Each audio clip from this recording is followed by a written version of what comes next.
xafiiska komishanka baadhista iyo xalinta cabashooyinka ee dowladda deegaanka Soomaalida ayaa madax xafiisyada komishanka xalinta cabashooyinka ee 6 maamul magaalo ee deegaanka ka jira u qabtay qiimeynta warbixinta waxqabadka rubuca koobaad ee 2013.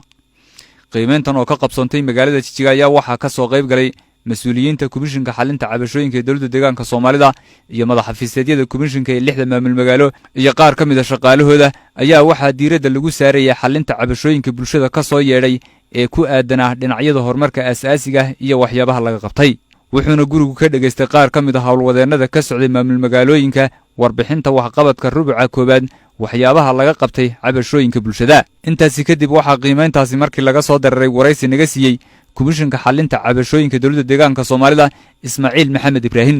maanta waxaan soo nimid shirkii qiimeynta warbixinta waxqabadka rubuca koobaad ee xafiiska cabashooyinka ee maamul magaalooyinka deegaanka oo ka kooban 6 maamul magaalo. 6 maamul magaalo maanta waxaan ka dhageysanay rubuca koobaad waxa uu qabsoomay dhibaatooyinkii ka jiray oo xagga korontada, xagga biyaha, xagga kablistoonada, xagga caafimaadka dhibaatooyin ka jira iyo caqabadahaas waxay uga jawaabeen qaabka ay uga jawaabeen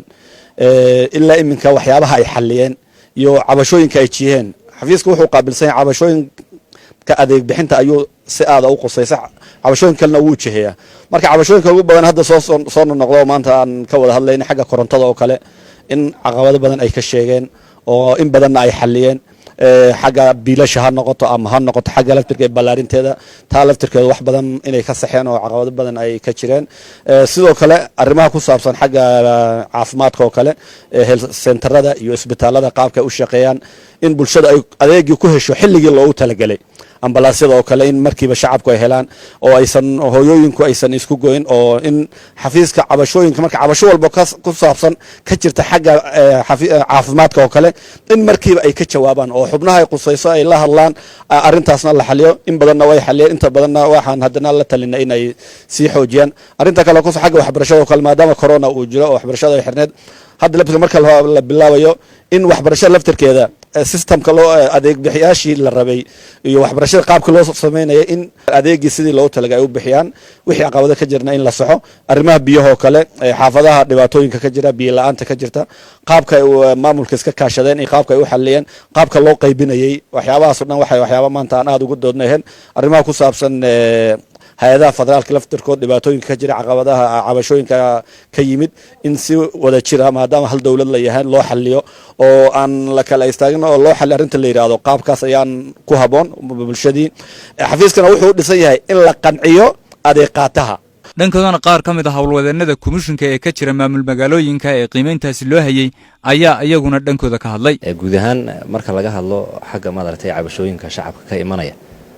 day after day waxa la moodaa dadku inay soo fahmayaan maalin ka dambaysa dadku waxa moodaa inay soo fahmayaan waqtiyada hore sanadkii 2012 iyo imika sanadkan 2013 la galay difference badan baa u dhaxeeya xagga cabashooyinka marka la yiraahdo. marka waxaan halkan ku soo jeedinaynay maanta warbixintii rubuca koobaad ee 2013 wixii qabsoomay iyo qaabkii madartay cabashooyinka loo xaliyay dadka shacabku soo cabanayeen. anagoo maamulka magaalada Wajaale annaga waxaanu maxay heeday maamulka ahaan aanu xafiisyada adeeg bixinta sababta adeega amba biyo biyo kale caafimaadka kale adeega kale shacabka la siinayo si aanu maxay heedayeen